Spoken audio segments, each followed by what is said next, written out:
this morning. We're now more than halfway through session, so a few bills have made it through the process.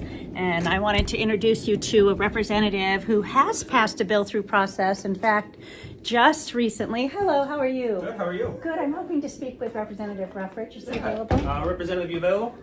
Yeah. All right, here we go.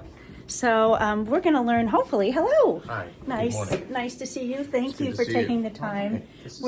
We're spending just a couple minutes to share with folks what does it look like, what happens when a bill passes the House. Yeah. And you're one of the few who has passed a bill. Okay. Let's talk about it first, just for 30 seconds. Sure. HB 56. HB 56. This is Representative Ruffridge. Hi, nice to meet everyone. It is a bill to exempt veterinarians from reporting requirements of controlled substances to the Prescription Drug Monitoring Program. That is a database that we have in our state to monitor. You mentioned substances. pharmacists. Is it pharmacists who are working with veterinarians? So all prescribers in our state are required to report and review that database with controlled substances. That is pharmacists, physicians, nurse practitioners, optometrists, dentists, and currently veterinarians. Okay, and how will this make a difference to Alaskans? So the big issue with veterinarians is that database is really designed for human medication.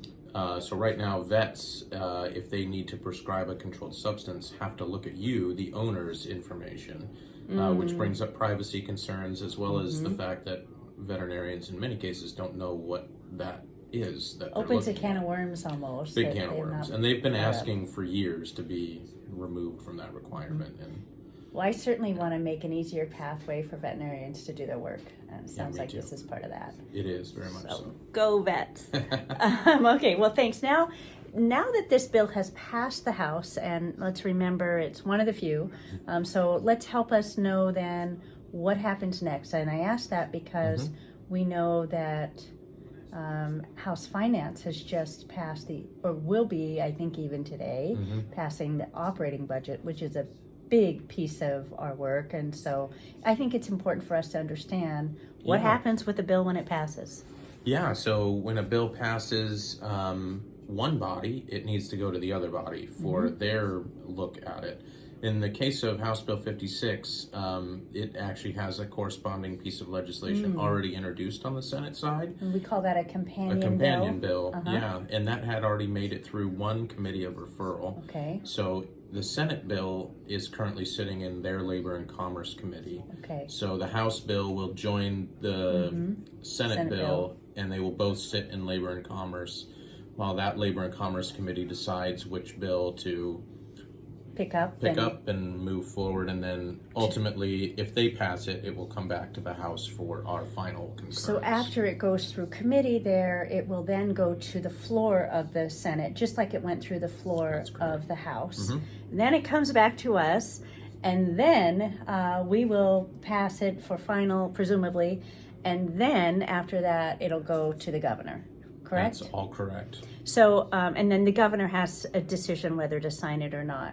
So a lot of process happens when we make decisions on everyone's behalf. All 61 people have to have their eyes on it at some point, maybe even a couple of times. Yeah. So it's pretty exciting stuff.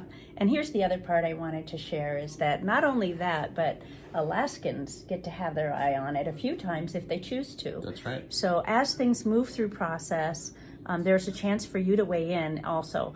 And so I strongly recommend that you do your part as a citizen. Yeah, and our public testimony times are listed very openly on the akledge.gov website on our daily schedules. And we'll make sure to put a link to that right below where we have this video so that folks can see that.